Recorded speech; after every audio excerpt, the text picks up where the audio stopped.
سبق وہ یہ کہ کچھ اللہ کے منتخب بندے ایسے بھی ہوتے ہیں کہ جنہیں اللہ پاک اپنی خاص نعمت بچپن سے ہی عطا کر دیتا ہے۔ ابھی محنت کا زمانہ شروع ہی نہیں ہوا ہوتا، بلوغ اور جوانی ابھی آئی نہیں ہوتی، بچپن سے ہی اللہ پاک بعضوں کو اپنی خاص نعمت عطا کر دیتا۔ بطریق اجتباء اللہ بعضوں کو چن لیتا ہے، منتخب فرماتا ہے اور بچپن ہی سے بعضوں پر اپنی نعمت نازل فرما دیتا اور کم عمری سے وہ چیز نصیب ہو جاتی۔ اسی آیت کریمہ سے مادر زاد ولایت کا تصور معروف ہوتا ہے۔ مادر زاد ولایت کا تصور اسی آیت کریمہ سے ماخوذ ہے۔ آتیناہ الحکم صبیا، بچپن سے اللہ نے دین کی سمجھ اور فہم اور بصیرت عطا کر دی۔ اور پھر صرف یہی نہیں، وحنانا من لدنا، اور بچپن ہی سے ہم نے انہیں سوز و گداز عطا کر دی، درد و سوز عطا کر دی، اپنی عبادت کا ذوق و شوق عطا کر دیا۔ یہ ساری نعمتیں بچپن سے عطا کر دی۔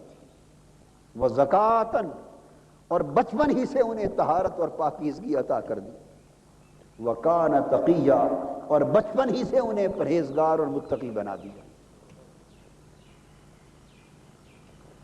90 سال کی عمر تک جو صبر کیا تھا باپ نے، حضرت زکریہ علیہ السلام نے 90 سال جو صبر کیا تھا اور پھر مانگا تھا، اور رب کائنات نے اور عاجزی کے ساتھ مانگا تھا، 90 سال کے صبر کے بعد پھر رب نے عطا کیا تو ایسا عطا کیا کہ ساری جھولی نعمتوں کے ساتھ بچپن ہی میں بھر دی، سب کچھ بچپن سے ہی دے دیا۔ تو ایسے اللہ کے کئی بندے مادر زاد ولی ہوتے۔ حسنین کریمین سیدنا امام حسن مجتبی اور سیدنا امام حسین رضی اللہ تعالی عنہما مادر زاد ولی تھے۔ حضور سیدنا غوث العظم شیخ عبد القادر جیلانی رضی اللہ تعالی عنہ مادر زاد ولی تھے۔ پیدا ہوئے، ماہ رمضان المبارک آ گیا، رمضان کا مہینہ آ گیا، پیدا ہوئے، ادھر رمضان کا مہینہ شروع ہوا، ماں کا دودھ سحری کے وقت پیتے، پھر افطاری کے وقت پیتے، اللہ، سارا دن روزے سے رہتے، سارا دن۔ عید کے چاند کا مغالطہ ہو گیا، عید کے چاند کا مغالطہ ہو گیا، چاند نظر نہ آیا، بادل تھے، لوگوں کو سمجھ نہ آئے کہ آج روزہ ہے یا عید ہے، تو سمجھدار لوگوں نے کہا کہ جا کے حضرت ابو صالح موسیٰ جنگی دوست، حضرت ابو صالح موسیٰ کے گھر پوچھو، ان کا بیٹا ہوا ہے عبد القادر، مادر زاد ولی ہے، ان کی والدہ حضرت سیدہ فاطمہ امۃ الجبار، ام الخیر فاطمہ امۃ الجبار رضی اللہ تعالیٰ عنہ، ان سے پوچھو۔ تو گریا والے گاؤں والے لوگ آئے، آ کے پوچھا حضرت بی بی صاحبہ رضی اللہ تعالیٰ عنہ سے کہ بی بی جی سمجھ نہیں آ رہی کہ آج روزہ ہے یا عید ہے؟ فرمانے لگی آج روزہ ہے، چونکہ میرے بیٹے عبد القادر نے سحری کے وقت دودھ پیا تھا، دن پر دودھ کے قریب نہیں ہے، روزے سے ہے، مادر زاد ولی بنائے۔ ایسا کتابوں میں آیا ہے۔ حضرت سلطان العارفین سلطان باہو رحمۃ اللہ تعالی علیہ، ان کی بھی بہت سی کرامات مادر زاد ولی کے طور پہ بچپن سے معروف ہیں۔ کئی اور اولیاء کرام کے ایسے، میں نے چند نام گنوائے، بہت سے اولیاء کرام مادر زاد ولی ہو گزرے، ان کی روحوں کو عالم ارواح ہی میں معرفت عطا کر دی جاتی، اور جو جسم لے کر وہ پیدا ہوتے ہیں، اس چھوٹے سے ننھے منھے جسم میں جو روح ہوتی ہے، روح کا تو بچپن نہیں ہوتا، روح تو بڑی طویل مدتیں عالم ارواح میں گزار کے آ رہی ہے، بچپن تو اس جسم کا ہے جو ماں کے پیٹ میں 9 مہینے میں بنا ہے۔ اس جسم کی عمر تو 9 ماہ ہے، روح کی عمر بھی 9 ماہ ہے جی نہیں، روح تو عالم ارواح کی مدتیں گزار کے آ رہی ہے۔ تو بعضوں کو اللہ پاک عالم ارواح میں بعض روحوں کو عارف بنا دیتا ہے، تو جس ننھے منھے جسم میں عارف روح پڑ گئی وہ مادر زاد ولی ہو گئے، یہ اس کے فیصلے ہوتے۔ خیر یہ ایک بات تھی، عرض یہ کر رہا تھا کہ اللہ پاک نے حضرت یحییٰ علیہ السلام کو فرمایا حنانم من لدنا، ہماری طرف سے انہیں روحانی ذوق نصیب ہوا، گریہ و زاری نصیب ہوئی، رقت نصیب ہوئی، اور بچپن سے عبادت کا ذوق و شوق نصیب ہو گئے، اور بچپن سے خشیت الہی نصیب ہو گئی۔ ابھی 4-5 سال کے بچے تھے، چھوٹی سی عمر تھی، تو سجدے میں گر گر کر اللہ کی خشیت میں حضرت یحییٰ علیہ السلام روتے تھے۔ 4-5 سال 6 سال کی عمر تھی۔ سیدنا زکریا علیہ السلام جب کھڑے ہو کر واعظ فرماتے، اپنی امت کو واعظ فرماتے، تو چونکہ یہ بہت روتے تھے، وہ اتنا روتے تھے کہ خطرہ لگا رہتا تھا کہیں بچپن میں اللہ کے ڈر سے اور خشیت سے یحییٰ کا جگر نہ پھٹ جائے، موت واقع نہ ہو جائے۔ تو حضرت زکریا علیہ السلام منع کرتے کہ بیٹے یحییٰ تم میرے واعظ میں آ کے نہ بیٹھا کرو، کہ جب اللہ کا ذکر ہوگا، اس کی خشیت کی بات ہوگی، آخرت کی بات ہوگی، اس کی اخروی نعمتوں کی بات ہوگی، تو تم سے رہا نہیں جائے گا، تم رو گے اور پھر اتنا روتے ہو کہ کہیں خطرہ لاحق ہو جاتا ہے تمہاری زندگی کو، منع کرتے۔ پھر حضرت یحییٰ علیہ السلام رک جاتے، پر عاشق روح تھی، حنانم من لدنا، پیدائش سے ہی گریہ دے دیا تھا، ذوق و شوق دے دیا گیا تھا، روح عاشق روح بنا دی گئی تھی۔ پھر رک نہ سکتے، چھپ کے ستون کے پیچھے بیٹھ کے سنتے، چھپ کر ستون کے پیچھے بیٹھ کے سنتے، اور پتہ اس وقت چلتا جب کسی بات پر حضرت یحییٰ علیہ السلام کی چیخ نکل جاتی اور بے ہوش ہو کر گر پڑتے، اور جسم تڑپنے لگ جاتا، پھر آپ کو اٹھا کے گھر لے جاتے، اور بسا اوقات 3 دن بھی تڑپتے رہے اور کھانا پینا کچھ نہیں۔ یہ تو بچپن کا حال تھا۔ ایک روز روتے روتے باہر پہاڑوں میں نکل گئے، چھوٹے سی عمر کے بچے ہیں، 5-6 سال عمر ہے، 6-7 سال عمر ہے، اور ایک غار میں چلے گئے، سجدے میں گرے، حنانم من لدنا، بڑی نعمت تھی۔ اللہ پاک نے فرمایا ہم نے اسے اپنی طرف سے ذوق و شوق دیا تھا، اپنی طرف سے گریہ و زاری دی تھی، اپنی طرف سے اپنی خشیت میں رونا اس کی روح کو عطا کر دیا تھا۔ تو معلوم کیا ہوا کہ ساری نعمتوں سے بڑی نعمت وہ گریہ و زاری کا ذوق ہے، خشیت الہی کا رونا ہے، خشیت الہی کا رونا ہے۔ کوئی اتنی بڑی چیز تو تھی نا کہ بچپن سے ہی اس کے ساتھ مالا مال فرما دی۔ تو غار میں رونے لگے، آپ کی والدہ ماجدہ تلاش کرتے کرتے آپ کو اس طرف آئیں، کچھ پتہ نہیں چلتا تھا، ادھر جا، اس پہاڑ پہ دیکھ، اس غار میں دیکھ، ادھر دیکھ، کہ حضرت یحییٰ علیہ السلام کہاں گئے، کچھ پتہ نہیں چلتا تھا۔ ایک چرواہا کھڑا تھا، اس کے پاس ریوڑ تھا بکریوں کا، اس کے پاس آئیں، پوچھا کہ ایک چھوٹا سا ننھا منا بچہ تو نے کہیں دیکھا؟ اس نے کہا میں نے دیکھا تو نہیں، مگر اس غار سے آج 3 دن ہو گئے ایک بچے کے رونے کی آواز آتی، 3 دن ہو گئے ہیں رونے کی آواز آتی ہے۔ آپ نے فرمایا تم نے دیکھا نہیں تو تمہیں پتہ کیسے چلا؟ وہ کہنے لگا کہ مجھے اس طرح پتہ چلا کہ 3 دن سے میری بکریوں نے بھی کھانا پینا چھوڑ دیا، میں انہیں چرانے کے لیے لاتا ہوں، وہ چارہ چرتی نہیں، وہ کھاتی نہیں ہے، اس غار کے دہنے کھڑی ہو جاتی ہیں، سر جھکا کر، نیچے سے اس کے رونے کی آواز آتی ہے، اور یہ بکریاں بھی سر جھکا کر آنسو گراتی رہتی ہیں، روتی رہتی ہیں، اور چارہ بند کر دیا ہے، کھاتی کچھ نہیں، گھر جاتی ہیں تو دودھ دیتی ہیں۔ تو ان کے رونے کو دیکھ کر میں اس غار کی طرف متوجہ ہوا، اور مجھے اندازہ ہوا کہ اندر کوئی رو رہا ہے۔ آپ کی والدہ ماجدہ اندر گئیں، اس پتھر پر جب آپ رو رہے تھے قریب گئے تو حضرت یحییٰ علیہ السلام تھوڑی سی عمر ہے، سجدے میں زار و قطار رو رہے، زار و قطار رو رہے۔ اپنی والدہ ماجدہ جب قریب آئی تو ان کے قدموں کی آہٹ سنائی دی، قدموں کی آہٹ سنائی دی۔ آپ نے سجدے سے سر اٹھایا اور یہ سمجھے کہ شاید ملک الموت آ گیا۔ یہ بچپن اور موت کا اتنا خیال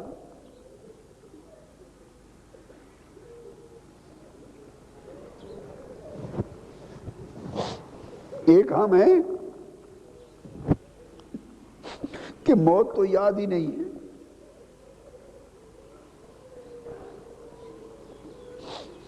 موت تو یاد ہی نہیں. وہ آخرت کا دن بھی یاد نہیں.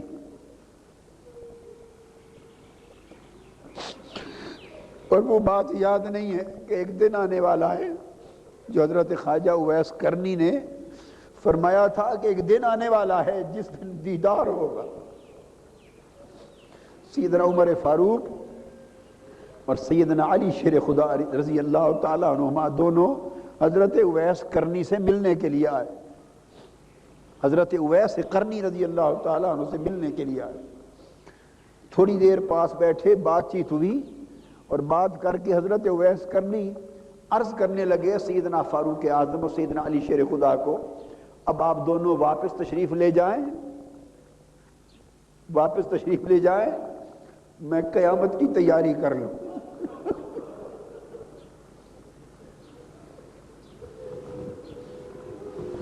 میں قیامت کی تیاری کر لوں. فرمانے لگے کہ وہ دن قریب ہے جہاں اس مالک کا دیدار ہونے والا ہے، مجھے اس دیدار کی تیاری کر لینے دیں، اس دیدار کے لیے تیار ہو کے جانا ہے.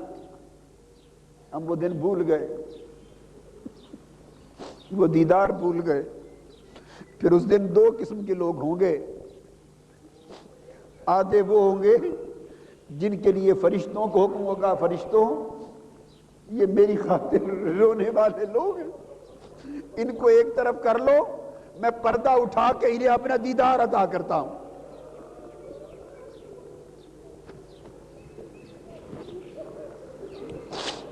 یہ میرے دیدار کے لیے روتے تھے، یہ راتوں کی تنہائیوں میں اٹھ کے روتے تھے، یہ اپنے بستر میری خاطر چھوڑ دیتے تھے، میرے لیے تڑپتے تھے.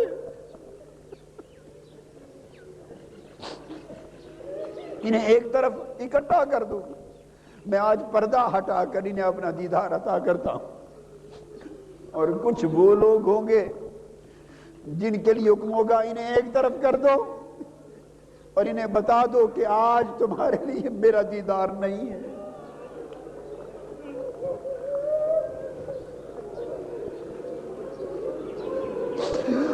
ہم کہیں انہی میں نہ ہو جائیں جنہیں دیدار سے محروم کر دیا جائے گا.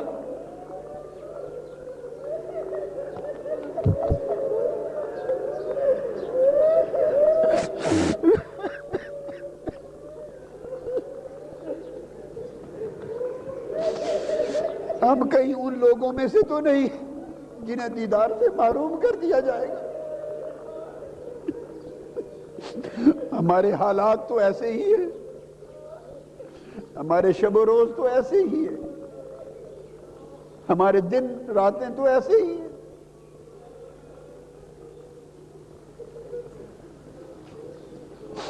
اور جنہیں اس دیدار کی فکر ہے وہ عرض کرتے ہیں حضرت فاروق اعظم کی صحبت ہے، حضرت علی شیر خدا کی صحبت ہے، وہ بیٹھے ہیں، ادنا لوگ نہیں ہیں، حضور کے جلیل اور قدر سے آدھی بیٹھے ہیں.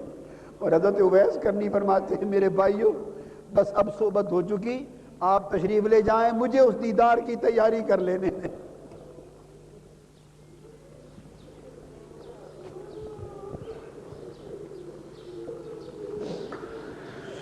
وہ بچپن ہے حضرت یحییٰ علیہ السلام کا، تھوڑی سی عمر ہے، ننھی منھی عمر ہے.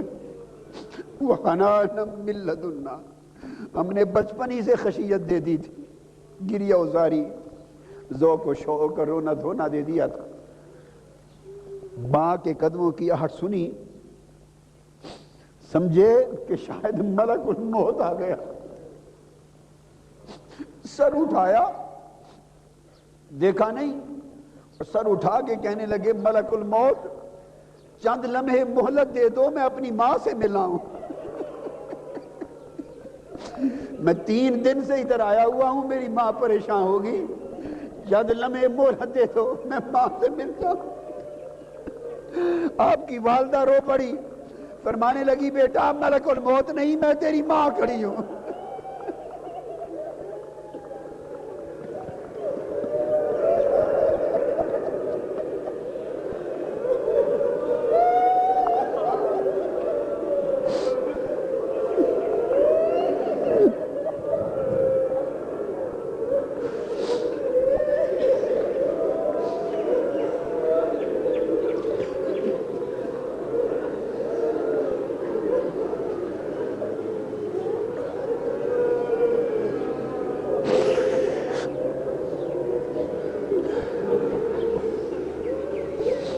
دوستو فکر کریں، ہم فکر کریں اس دن کا، معلوم نہیں کس دن ملک الموت آ جائے اور ہم تیاری کے بغیر بیٹھے۔ خدا کی قسم میں تو تیاری کے بغیر بیٹھا ہوا، آپ کا کچھ پتہ نہیں کیا ہے۔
میں آپ کو سچ بتا رہا ہوں، میں تو ابھی اس دن کے پیش ہونے کے قابل نہیں۔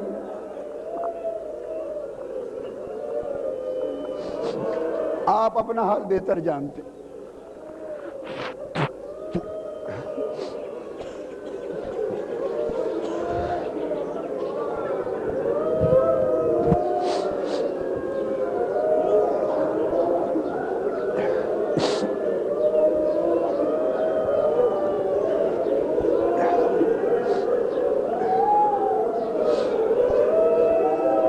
والدہ ماجدہ نے عرض کیا، فرمانے لگی بیٹا یحییٰ میں ملک الموت نہیں تیری ماں ہوں، 3 دن سے جب سے تم آئے ہو رو دھو رہے، ہم نے بھی کھانا پینا چھوڑا ہوا ہے، گھر چلو، تمہاری تھوڑی سی عمر ہے، معصوم بچے ہو، اتنا کیوں روتے ہو، اتنا کیوں روتے ہو، تم معصوم بچے ہو، چلو گھر۔ حضرت یحییٰ کا جواب سنیے، آپ فرماتے ہیں امی جان میں رونا چھوڑتا ہوں، کیا آپ مجھے اس بات کی ضمانت دیتی ہیں کہ قیامت کے دن بخشش ہو جائے گی؟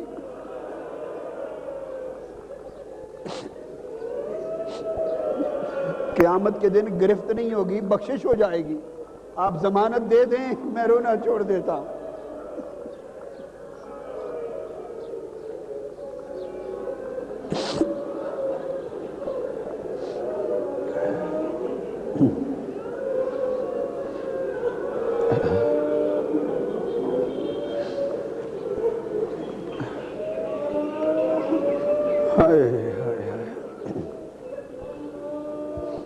ارشاد فرمایا وَحَنَانًا مِن لَدُنَّا، وہ ہماری طرف سے ان کو بڑا روحانی ذوق ملا تھا اور پاکیزگی اور طہارت نصیب ہوئی تھی، وَكَانَ تَقِيًّا، اور بڑے تقوی والے تھے۔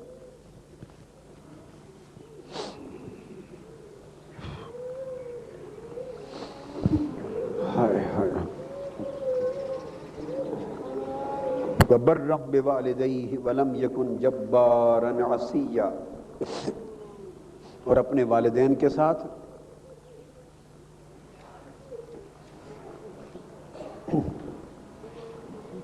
بڑی نیکی کرنے والے اور خدمت گزاری کرنے والے تھے۔ تو پہلی آیت سے جو چند چیزیں معلوم ہوئیں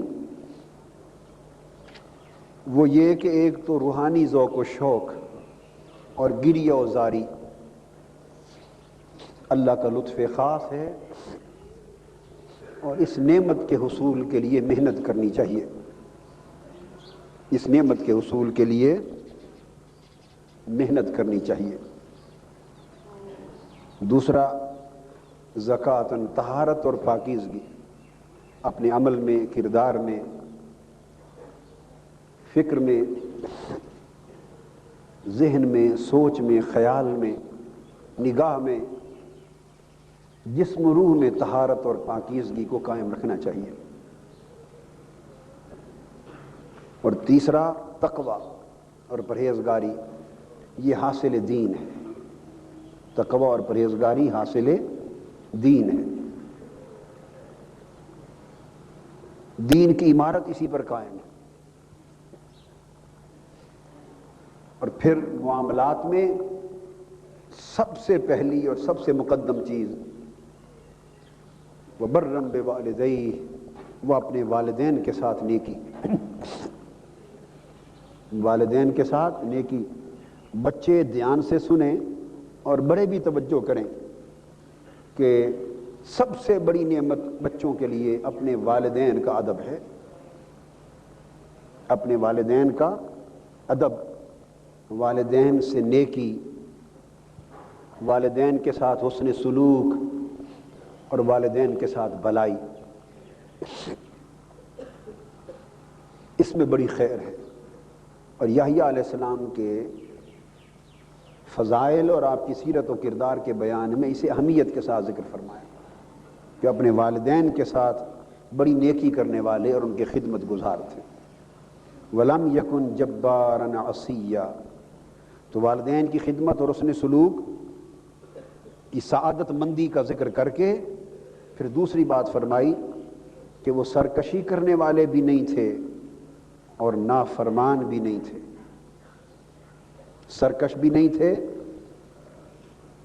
جیسے عام بچے سرکش ہوتے ہیں، کہنا نہیں مانتے، نہیں، وہ کہنا ماننے والے، تعمیل کرنے والے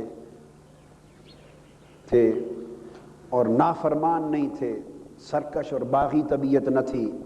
یہ خوبیاں حسن اخلاق کی علامت ہے۔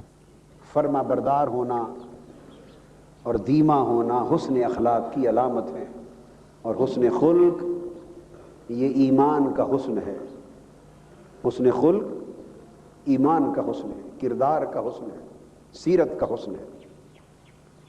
پھر اس پر اللہ رب العزت نے فرمایا وَسَلَامٌ عَلَيْهِ يَوْمَ وُلِدَ وَيَوْمَ يَمُوتُ وَيَوْمَ يُبْعَثُ حَيًّا، اور سلام ہو اس پر، یعنی سلام ہو یحییٰ پر جس دن وہ پیدا ہوئے۔ اللہ تعالیٰ سلام بھیج رہے ہیں، سلام ہو یحییٰ پر جس دن وہ پیدا کیے گئے، اور سلام ہو جس دن ان کی وفات ہوگی، اور سلام ہو پھر اس دن جب وہ دوبارہ اٹھیں گے جی کر۔ تو یہاں اللہ رب العزت نے یہ بیان کیا کہ انبیاء علیہ السلام کے جو ایام میلاد ہیں، ان کی ولادت اور میلاد کے دن، ان دنوں میں نبیوں پر، انبیاء پر سلام بھیجنا اور سلام پڑھنا اللہ کی سنت ہے۔ یوم میلاد نبوی میں انبیاء پر اور نبی پر سلام بھیجنا اللہ کی سنت ہے۔ اور پھر ان کی وفات کے دن بھی ولادت کے دن کی طرح سلامتی والے دن ہوتے ہیں، اور جس دن دوبارہ اٹھیں گے وہ بھی سلامتی کا دن ہوگا۔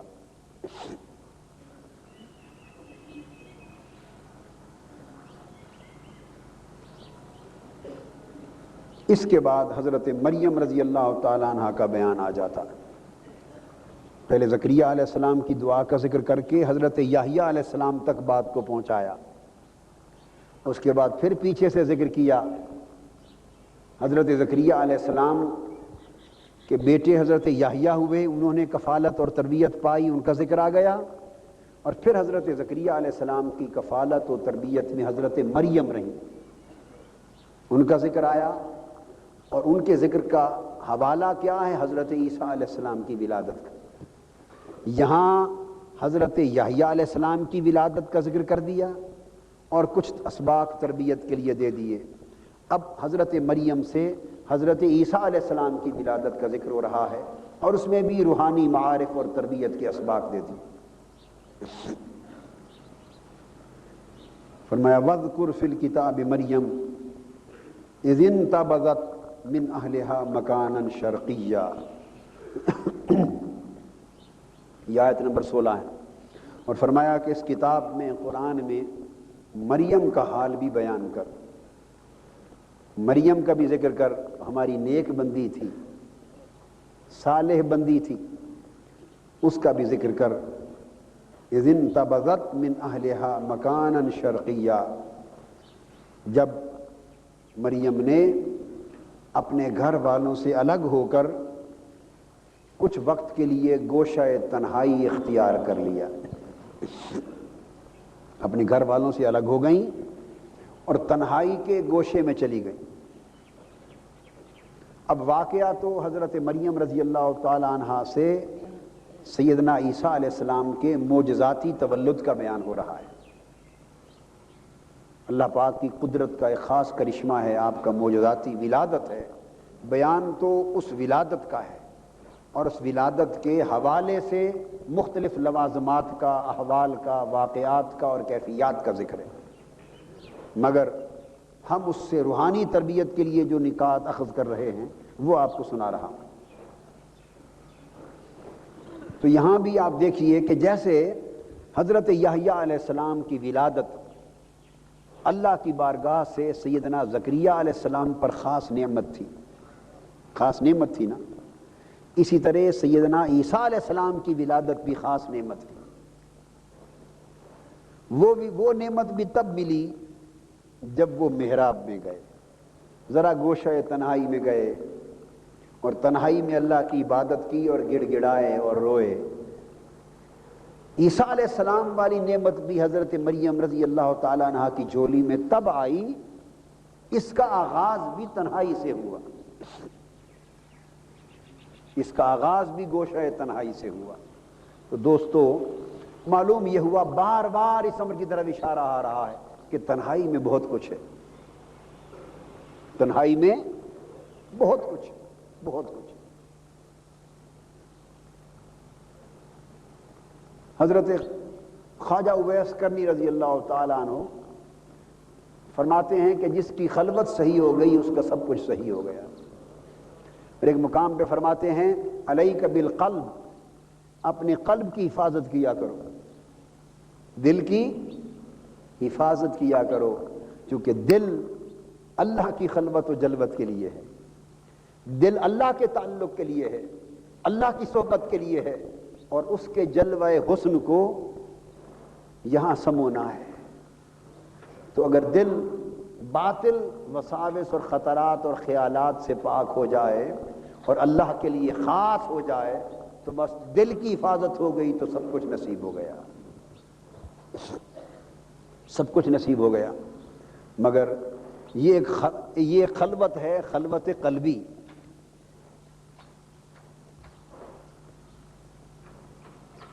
یہ خلوت قلبی، دل کا خالی ہو جانا ہر غیر کے خیال سے، ہر غیر کے وسوسہ سے، ہر غیر کے خطرہ سے، ہر غیر کے حرص اور لالچ سے دل کا خالی ہو جانا۔ جب دل میں خلوت ہوتی ہے تو تب یار آتا ہے، تب وہ آتا ہے۔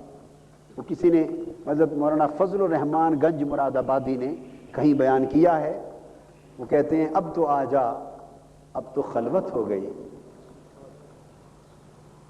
وہ پہلا مصرع ہے، میں نے بیان کیا تھا کسی موقع پر، ہر تمنا دل سے رخصت ہو گئی، ہائے ہائے ہائے، ہر تمنا دل سے رخصت ہو گئی۔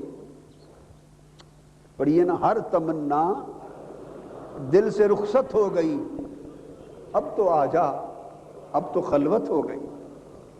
یہ ہے دل کی خلوت کا معنی۔ ایک جسم کی خلوت ہے، ایک دل کی خلوت۔ جسم کی خلوت تو ہم نے کر لی، جسم کی خلوت تو ہم نے کر لی کہ چلو اجتماعی صحیح مگر ایک گوشہ تنہائی میں آ گئے، دنیا کے ہجوم سے نکل آئے، گھر بار کے گورکھ دھندوں سے نکل آئے، دنیاوی کاروبار کے ہجوم سے نکل آئے، دنیاوی لین دین سے نکل آئے، دنیا کے تفکرات سے نکل آئے، جو دنیا اور اہل دنیا کا ہجوم تھا اس سے نکل آئے، اور ایک جسمانی خلوت تو ہو گئی۔ اب مولا جسمانی خلوت کرنا ہمارا کام تھا، اب دل میں خلوت کرنا تیرا کام ہے۔ دنیا سے تو ہم نکل آئے، دنیا سے تو ہم نکل آئے، اب ایک قدم اور رہ گیا ہے، وہ یہ کہ ہر تمنا دل سے تو نکال دے، ہر تمنا دل سے تو نکال دے، تاکہ ہر تمنا دل سے رخصت ہو اور پھر محبوب کے آنے کا ماحول پیدا ہو۔ محبوب ہجوم میں نہیں ملا کرتے، محبوب ہجوم میں نہیں ملا کرتے، اور محبوب کی یاد کی عادت بھی وہی ہے جو محبوب کی عادت ہے، یاد کی عادت بھی وہی ہے جو محبوب کی عادت ہے۔ محبوب کی عادت کیا ہے؟ ہجوم میں نہیں ملتا، اور یاد کی عادت بھی یہ ہے کہ جب بہت سی یادوں اور تمناؤں کا ہجوم ہو تو محبوب کی یاد بھی نہیں آتی، یاد بھی آنے سے پہلے کہتی ہے کہ دل کو دوسری تمناؤں سے خالی تو کر لو تب میں آؤں، دوسری تمناؤں سے خالی کر لو تب آؤں۔ پھر اس کی یاد آ گئی تو رفتہ رفتہ وہ بھی آ جائے گا، رفتہ رفتہ وہ بھی آ جائے گا۔ ہر تمنا دل سے رخصت ہو گئی، ہر تمنا دل سے رخصت ہو گئی۔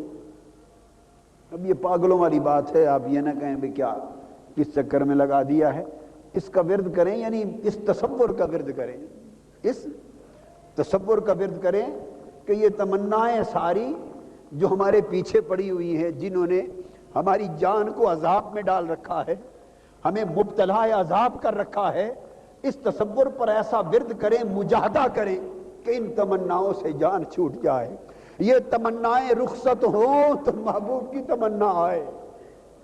ہر تمنا دل سے رخصت ہو گئی، ہر تمنا دل سے رخصت ہو گئی، اب تو آ جا، اب تو خلوت ہو گئی، اب تو آ جا، اب تو خلوت ہو گئی۔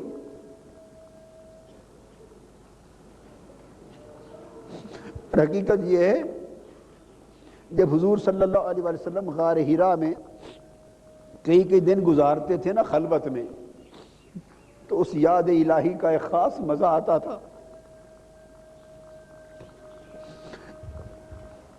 یاد الہی کا خاص مزہ آتا تھا، اس براہ راست تعلق میں، نسبت میں ایک خاص لذت تھی، خاص کیف تھا۔